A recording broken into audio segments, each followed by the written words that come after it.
मी आता जे तुम्हाला सगळ्यांना अपेक्षित आहे त्याच्याबद्दल बोलतो फक्त.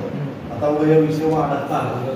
इथून पुढं जर कुठल्या पक्षाच्या आमदारांनी असेल, कुठे पदाधिकाऱ्यांनी असेल, आमचे नेते आदरणीय प्रशासकीय परिचारक यांच्यावर जर बोलले तर त्यांना सुद्धा त्या शिवराळ भाषेत उत्तर दिलं जाईल, एवढंच मी तुम्हाला सांगतो.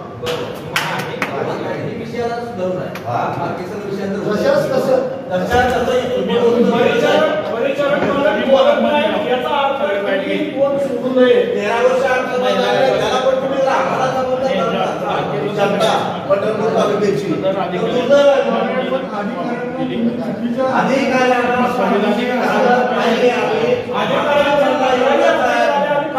अध्यक्षानं कुठल्या संविधानाच्या भाषेसमोरच्या माणसाला बोललं पाहिजे. अध्यक्ष म्हणजे काय, तो सगळ्या तालुक्याचा किंवा 2-3 तालुक्याचा प्रमुख आहे असं होत नाही.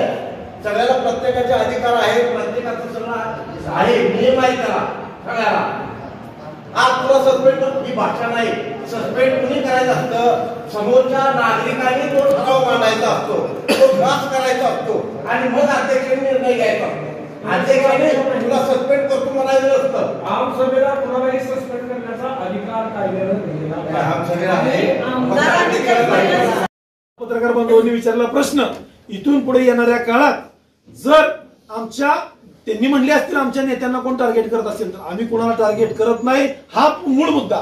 आणि येणाऱ्या काळात जनतेच्या प्रश्नावर वाचा पडत असताना, आंदोलन करत असताना जर आमच्या नेत्यांवरती, आमच्या आमदारांवरती, मग अमिताभ असतील, राजाभाऊ खरे असतील, त्याच्यानंतर बाबासाहेब देशमुख असतील आणि आमसभेला उपस्थित असलेले समाधान गावकरे असतील, यांच्यावर जर कुणी आमसभा घेतली म्हणून, जनतेच्या प्रश्नावरती टीका केली म्हणून जर कुणी खालच्या भाषेत टीका टिप्पणी केली तर त्यांना त्या पद्धतीत तशी उत्तरं जशाच तशी दिली.